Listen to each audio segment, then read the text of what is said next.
How's everybody doing? Great to be learning with you on a Thursday night, Yom Hamishi. Let's light up the darkness. Who's in the house on a Thursday? Stephen in New Hampshire, Paul in the Great Northwest, Frank in San Pedro, Bella in Florida, Sharon in New Jersey, but really tired, hoping the learning will wake me up. Oh man, me too. Today was a long, tough day, taking the actors through ADR, dialogue replacement in post-production, sort of making up for, sound that had overlapping noise from the outside world or lines that were added in post-production. Requires a lot of focus. I am beyond exhausted, but definitely excited to be learning with you, my holy sisters and brothers. Paul in Chicago, Tom in Pennsylvania, Nancy in North Carolina. Hi, I'm in Florida, Marjorie in Georgia, Gwen in the house. Welcome, everybody.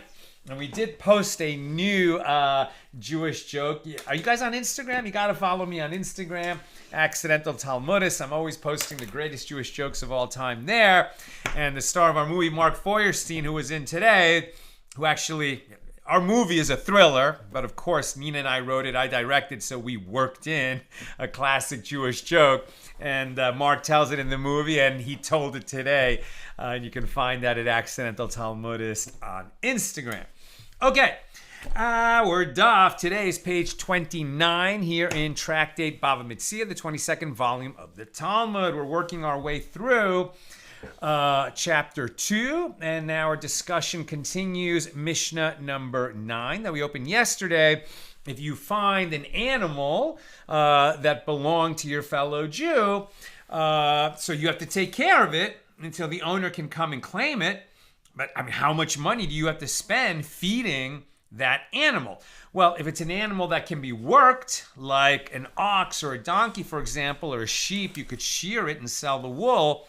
So then you work it, and that money that comes in, you use to feed the animal.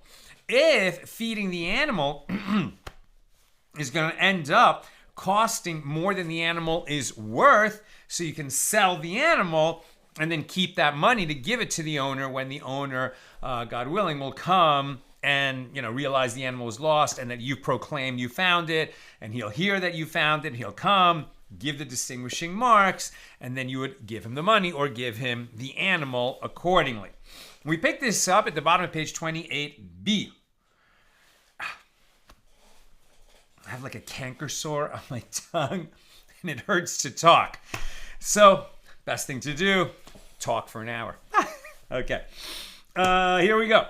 28b. The Mishnah teaches what shall be done with the money received from the sale of the animal. Rabbi Tarfon says the finder may use it. Therefore, if the money is lost, he is liable to pay restitution for its loss. So Rabbi Kiva says he may not use the money. Therefore, if it is lost, he is not liable to pay restitution. Right? So if this money that you take in for selling the animal and you're holding the money to restore it to the owner of the lost animal, the lost object, so if you use the money, then you're going to have a higher level of responsibility for it than if you just set it aside to await the owner coming. Okay. So the Gemara analyzes this dispute. Rabbi Tarfon and Rabbi Akiva disagree only in a case where the finder used the money.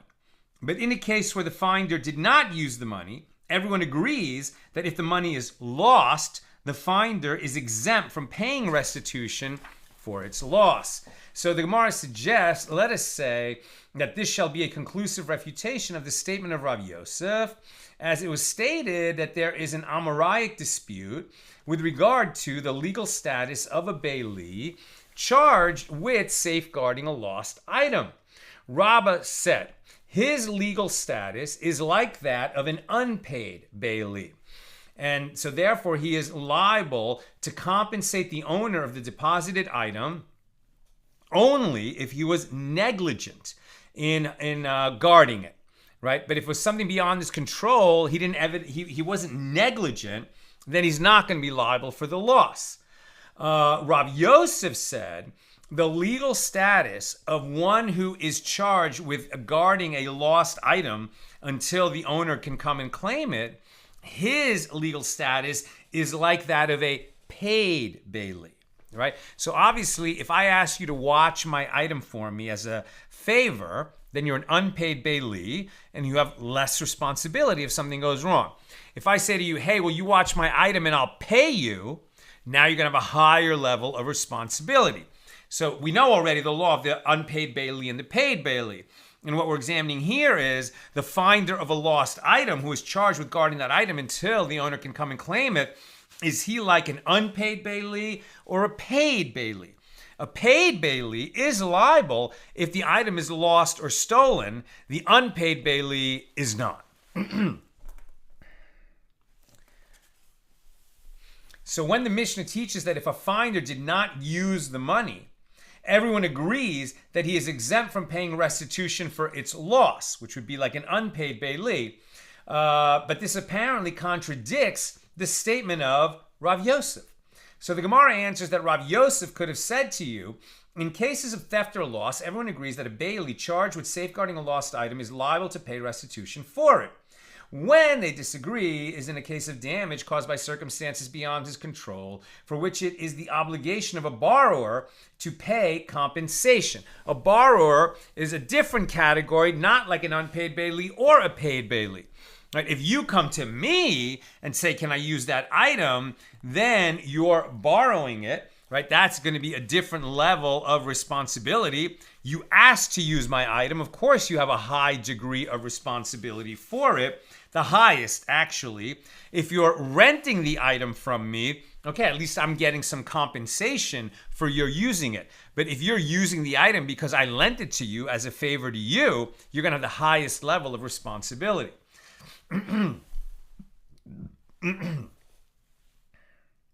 So let's read that again. The Gemara answers that Rav Yosef could have said to you, in cases of theft or loss, everyone agrees that a bailee charged with safeguarding a lost item is liable. When they disagree is in a case of damage caused by circumstances beyond his control. That's different than theft or loss. Right, because a paid bailee, for example, is definitely charged with guarding against theft or loss. Circumstances beyond control, that's sort of like, only the borrower is going to be liable for that. So when they disagree is in a case of damage caused by circumstances beyond his control, for which it is the obligation of a borrower to pay compensation, but not a paid or unpaid bailee.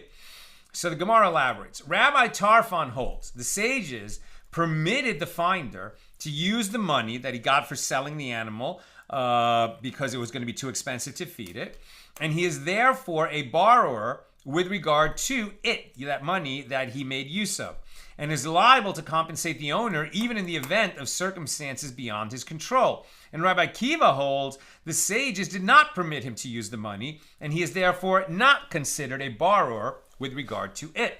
And the Gemara asks, if so, why do I need the statement that Rabbi Akiva said, that he may not use the money, and therefore if it is lost, he's not liable to pay restitution for it?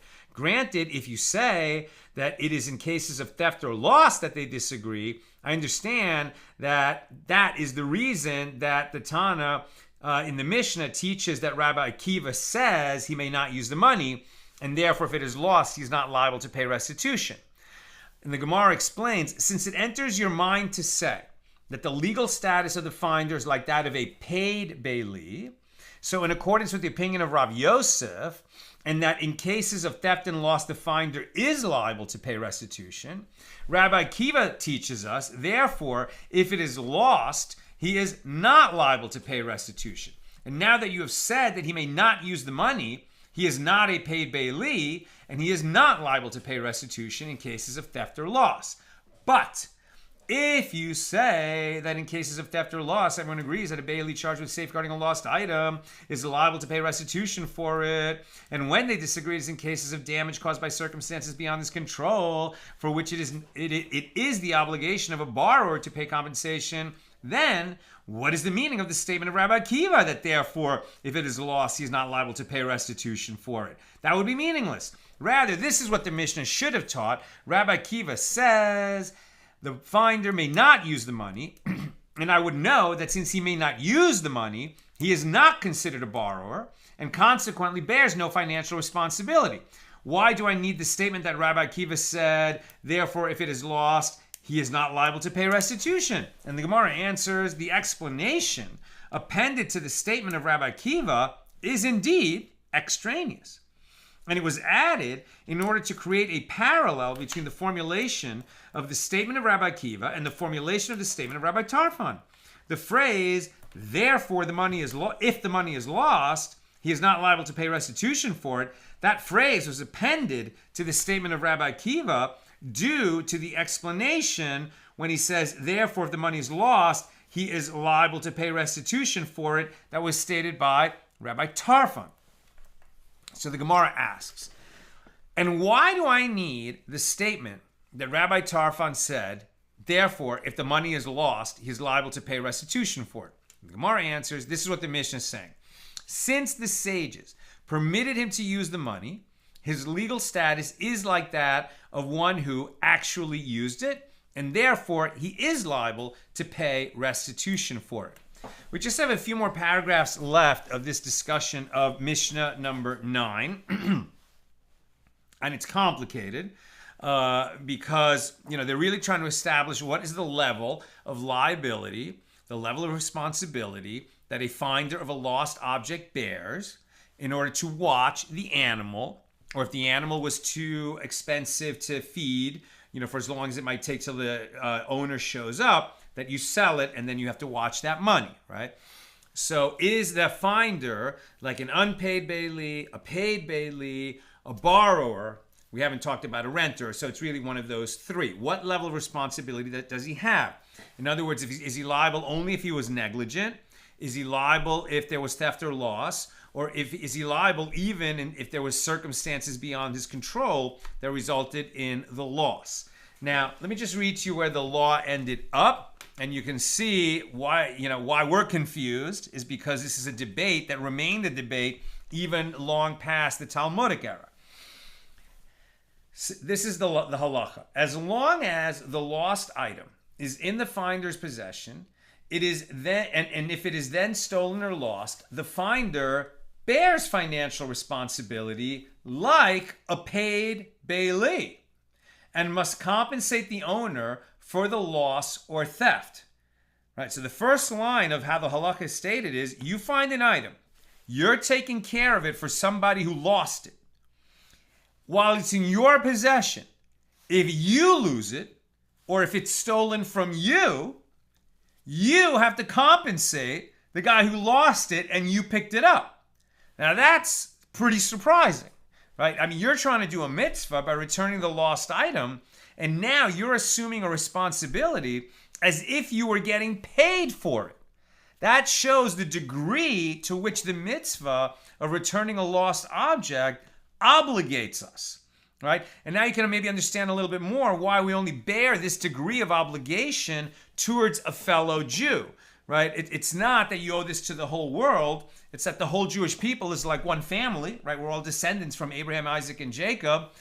Even if you're adopted into the family, so to speak. But it's a very high degree of responsibility. Now, not everyone agrees with that. This is the ruling of the Shulchan Aruch, so the codification of Jewish law, based on the opinion of the early commentaries, meaning the Rif, the Rambam, Rabbeinu Hananel.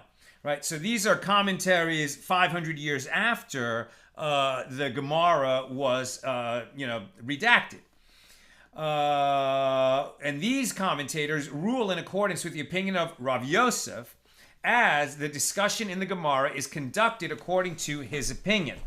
However, Tosafos, right, so Tosafos is the next generation after Rashi, and the Rosh rule in accordance with the opinion of Rabbah, based on the principle that in his disputes with Rav Yosef, the law is in accordance with the opinion of Rabbah. Now, in Rabbah's opinion, the legal status of a bailee safeguarding a lost item is like that of an unpaid bailee, who is liable to pay restitution only in cases of negligence, but not theft or loss. Right? So there are different opinions in this stream of Jewish law. Generally, we follow Shulchan Aruch, but maybe your community doesn't. So you'd have to check with your rabbi to see what is your level of responsibility. At any rate, if you find a lost object and you're holding on to it, so that hopefully the owner will step forward and be able to claim it, you have to take that very seriously. Okay, so where was I? I think I was over here. Let me make sure.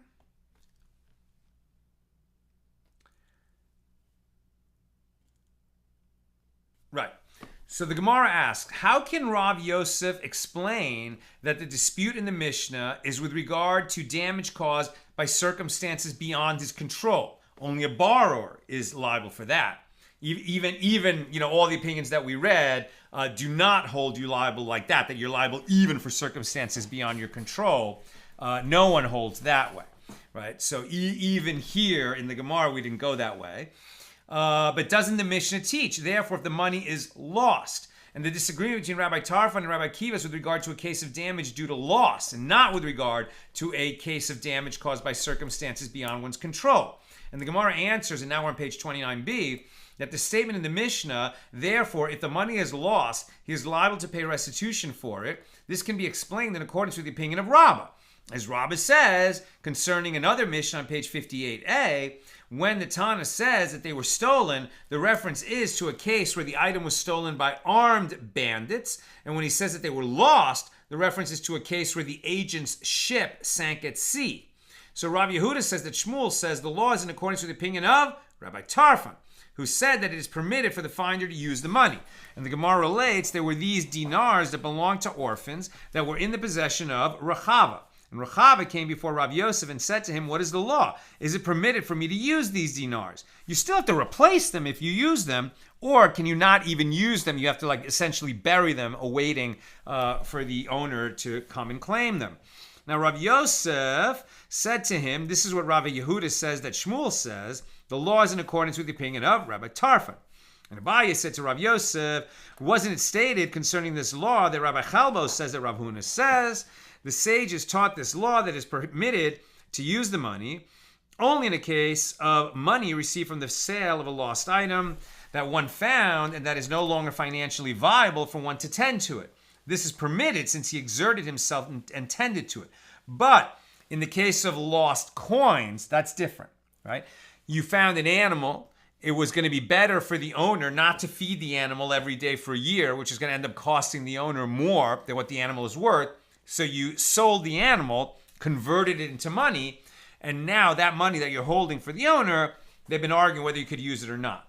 But if what you found was a bag, right, a pouch of coins, those coins you cannot use. Those you have to set aside, waiting for the owner to come and claim his pouch.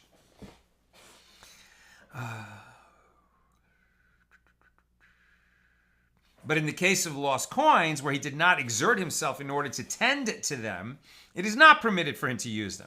And in the case of these dinars in Rechava's possession, and the case of these dinars in Rechava's possession is similar to a case of lost coins. Rav Yosef accepted Abaye's objection and said to Rechava, go, as they did not allow me to permit the use of these dinars for you. And that concludes our discussion of Mishnah number 9. Now, Mishnah 10 here in chapter 2. If one found scrolls, he reads them once in 30 days in order to ventilate them and prevent mold. And if he does not know how to read, he rolls and unrolls them in order to ventilate them. But he shall not study passages in them for the first time, as he would leave the scroll exposed to the air for a lengthy period, thereby causing damage. And another person shall not read the scroll with him, as each might pull it closer to improve his vantage point, which could cause the scroll to tear. Right? Remember that when you would find the scroll, it's not like finding a book. Right? When you find a book, books are mass-produced. Scrolls were all handwritten, and scrolls were like books, but much more valuable. If one found a garment, he shakes it once in 30 days, and he spreads it out for its sake to ventilate it, but he may not use it as a decoration for his own prestige. So you find a valuable garment, you're going to hold on to it for the owner. You can't wear it. You can only air it out. And you need to do that, right, so it doesn't get moths, right? Okay. If one found mothballs, right? That's what you're preserving it. You're taking care of it. You can't wear it. So if one found silver vessels or copper vessels, he may use them for their own sake to prevent tarnish and rust, but he may not use them to the extent that he will erode them. If he finds gold vessels or glass vessels, which are not ruined by neglect, he may not touch them until Elijah will come and identify the owner. If the owner never comes forward, you're just stuck holding on to these glass and gold vessels, and you can't even touch them. You just have to hold on to them, and hopefully the owner will show up. And if a person found a sack or a basket or any other item that is not his typical manner to take and carry because it is beneath his dignity, he shall not take it, as one need not demean himself in order to return a lost item, which is kind of interesting. Somebody left their, let's say a shopping cart full of like recycled cans that they dug out of the trash. There is a certain amount of value there. A shopping cart full of, recycled cans. But, you don't have to find that item and bring it home where it's going to, you're going to look like somebody who goes through people's trash to pull out recycling. I'm not saying that, those people aren't doing good work. It benefits society very much.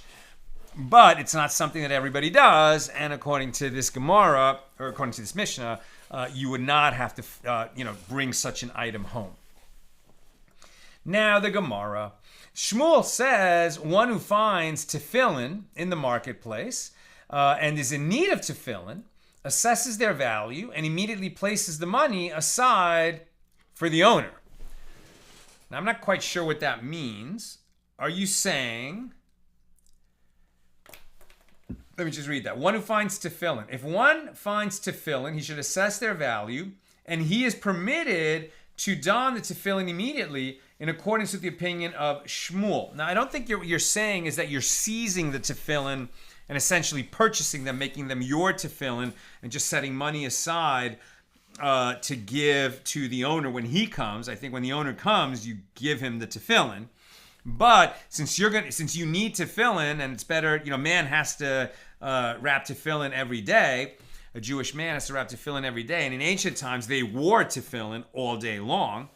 So I'm not sure if he's saying that you just put the money aside and those become your tefillin and you can give the money over when the guy comes, or if you're just setting the money aside in case something happens to the tefillin and you can start using the tefillin immediately. I don't know if in other words, are you renting the tefillin or making use of them while you're taking care of the lost item, or are you buying them? I'm not sure. Okay. Ravina raises an objection from the Mishnah. If one found scrolls, he reads them once in 30 days, and if he does not know how to read, he rolls and unrolls them. And so Ravina infers to roll and unroll them. Yes, he may do so. But assess their value and place the money aside, no, he may not. So if you can't do that with scrolls, why can you do it with tefillin? And Abaye said there's a difference between tefillin and scrolls. case anyone is wondering what tefillin is, it's the black box with the black strap. We put one on our arm, one over our head between our eyes to fulfill the commandment. You shall love the Lord your God with all your heart, with all your soul, with all your resources, etc., etc., etc. And these words shall be a sign. You shall bind them as a sign upon your hand, and they shall be a symbol before your eyes. And that's how we fulfill that commandment in the Torah. That's called tefillin.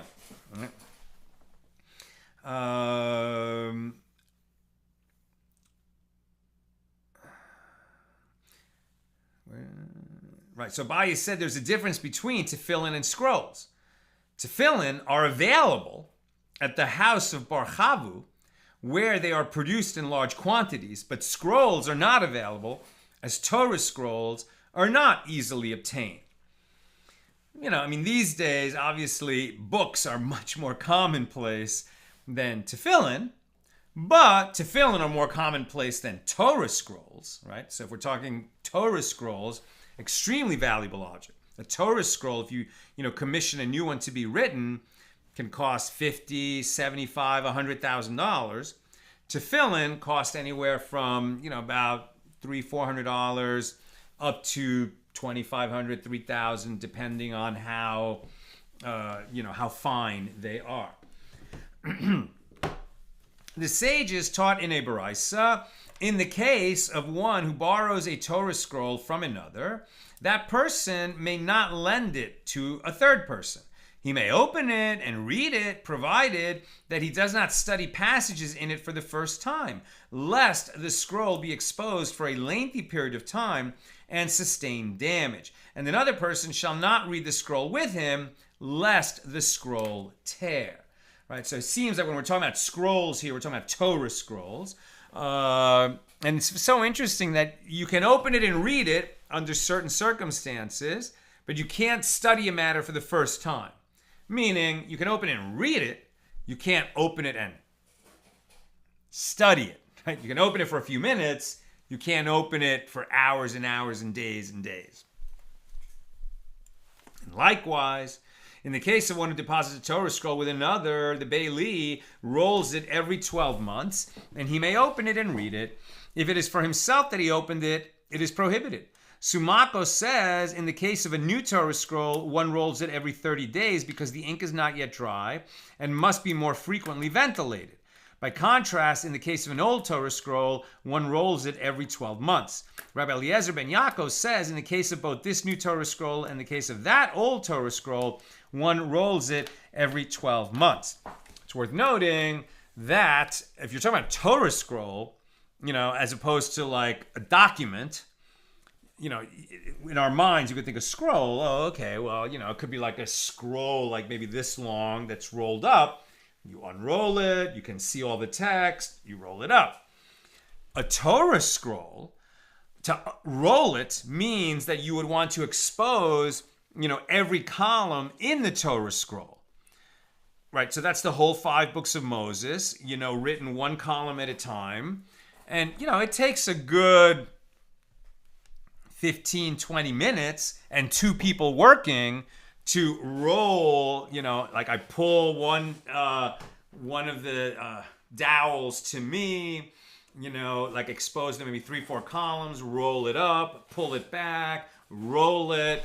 It's hard work, If you, like for instance, at Simchas Torah, if your synagogue doesn't have enough Torah scrolls, you might end up rolling from the last words of the Torah, and there never was a prophet like Moses, etc., all the way back to Bereshis, in the beginning of God's creation, etc. And if you have to roll the whole Torah scroll, it's a big job. So saying that you have to roll the whole Torah because it needs to be ventilated, and you're just holding this Torah scroll for somebody else because maybe you found it, now you're the bailee of a lost item, it's a job that you've undertaken.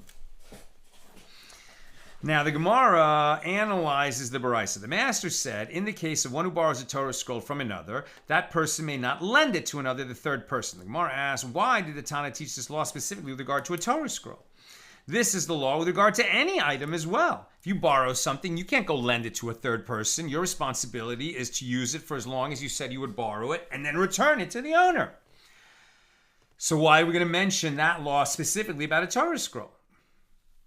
As Rabbi Shimon ben Lakish says here in a Mishna tractate Gittin, Rebbe taught a borrower is not allowed to lend the item that he borrowed to someone else, and a renter is not allowed to rent out the item that he rented to someone else. No unauthorized sublet. The Gemara answers, it was necessary for the Tana of the Mishnah to mention that law specifically with regard to a Torah scroll, lest you say that a person is amenable to having a mitzvah performed with his property and would consequently not mind if his Torah scroll was lent to another. Therefore, the Tana teaches us that the borrower may not lend even a Torah scroll, since who's borrowing it from you? Somebody who wants to do a mitzvah, maybe the mitzvah providing a Torah scroll to be read publicly in a synagogue. Big mitzvah. But you can't do that without the express permission of the owner of the Torah to lend it to yet another person who, after he lent it to you. And the Baraisa continues, he may open it and read it. And the Gemara asks, well, isn't that obvious? And rather, for what purpose did he borrow the Torah scroll from him if not to read it? And the Gemara answers, it was necessary to teach the last clause, provided that he does not study passages in it for the first time. You can read it, you can't, get in there and study it the way we study books. And the Baraisa continues, if it's not yours, to do that with. And the Baraisa continues, and likewise, in the case of one who deposits a Torah scroll with another, the bailee rolls it every 12 months, and he may open it and read it. And the Gemara asks, what is the bailee doing with it? As a paid bailee, he has no right to read it. And furthermore, whereas the Tana teaches if it is for himself that he opened it, that is prohibited. Didn't you say that in the previous passage that he may open it and read it? And the Gemara answers, this is what the Tana is saying. If, when he is rolling the Torah scroll to ventilate it, he opens it and reads it, it is permitted. If it is for himself that he opened it, that is prohibited, unless it was lent to him for that purpose. The Baraisa continues, Sumako says, in the case of a new Torah scroll, one rolls it every 30 days because the ink is not yet dry and must be more frequently ventilated. By contrast, in the case of an old Torah scroll, one rolls it every 12 months. Rabbi Eliezer ben Yaakov says in both the case of this new Torah scroll and the case of that old Torah scroll, one rolls it every 12 months. And the Gemara asks, what is the dispute here? It appears that the statement of Rabbi Eliezer ben Yaakov is identical to the statement of the first Tana, who stated without qualification that one rolls a Torah scroll every 12 months. The Gemara answers, rather say that Rabbi Eliezer ben Yaakov says, both in the case of this new Torah scroll and the case of that old Torah scroll, one rolls it every 30 days. The Gemara resumes its analysis of the Mishnah, which teaches with regard to borrowed scrolls, but he shall not study passages in them for the first time, and another person shall not read the scroll with him. And the Gemara raises a contradiction from a Baraisa. If one borrows a scroll, he shall not read a passage and review it, and he shall not read a passage in it and translate the passage, and he shall not open it more than 3 columns at a time, and 3 people shall not read in it together from one volume. And the Gemara infers, but therefore 2 people may read it. And this is contrary to the ruling in the Mishnah. Abaye said it is not difficult. Here, where it was inferred from the Baraisa that 2 may read one scroll together, it is referring to a case where they are reading one matter, and each is aware of the progress of the other. Like when, in synagogue, we're laning the Torah Monday morning, Thursday morning, or Shabbos morning, or Shabbos afternoon. So, we open the Torah scroll. The reader, the official reader, the laner, he's sitting there, reading out loud with his pointer, called a yad, like a hand. He's, pointing out the text as he's reading it. And the one who was called up for the aliyah, who says the blessing before and after a particular passage is read, he is reading along with the laner. So 2 people are reading from the Torah at once. 2, but not 3. There's a third guy who's standing there also who had the previous aliyah, and he might kind of crane his neck over to look, or he might be following along in a chumash, right, a Torah printed in a regular book, following along with the public reading there. But what they don't do is open the Torah scroll so that 3 people are leaning over it, so it's following this teaching. Abaye said it is not difficult. That's what I just said. There in the Mishnah, where the ruling is that 2 may not read the scroll together, it is referring to a case where they are reading 2 different matters, as each is oblivious to the progress of the other, and he may pull the scroll closer to improve his vantage point, and that might cause damage to the scroll. The Mishnah teaches if one found a garment, he shakes it once in 30 days. And the Gemara asks, is this to say that shaking a garment is beneficial for it? But doesn't Rabbi Yochanan say only one who has access to a skilled weaver in his house may shake his garment every day, as the weaver can replace the damaged garments with new ones?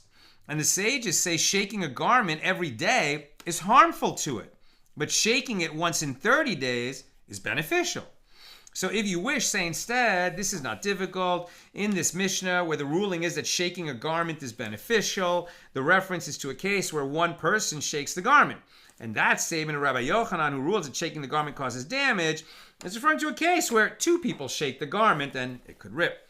If you wish, say instead, it is not difficult. In this Mishnah, where the ruling is that shaking a garment is beneficial, the reference is to a case where one shakes the garment by hand. And that statement of Rabbi Yochanan rules that shaking the garment causes damage. This is referring to a case where one shakes the garment with a stick. Oh, I'm very close to done. If you have questions or comments, please get them in now. If you wish, say instead, it is not difficult. In this Mishnah, where the ruling is that shaking a garment is beneficial, the reference is to a case where one shakes a garment made of wool. And that statement of Rabbi Yochanan, who says that shaking garments causes damage, is referring to a case where one shakes a garment made of linen. Linen more delicate than wool. The Gemara cites additional statements of Rabbi Yochanan providing practical advice. Rabbi Yochanan says, it is preferable to drink from a cup of witches and not to drink from a cup of lukewarm water, which is extremely unhealthy. What? Rabbi Yochanan qualifies this statement.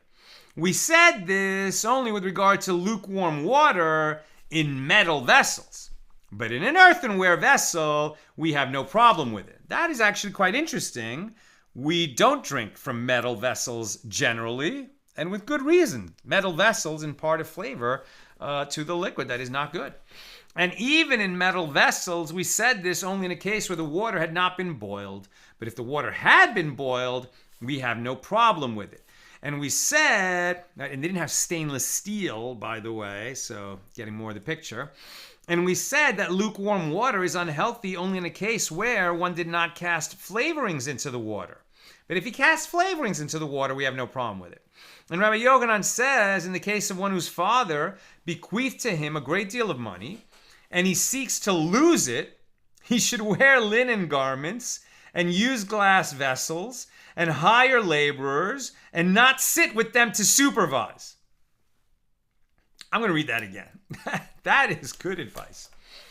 Rabbi Yochanan says, in the case of somebody who inherits a great deal of money and he seeks to lose it, he should wear linen garments, which is to say kind of flashy but lightweight garments, right?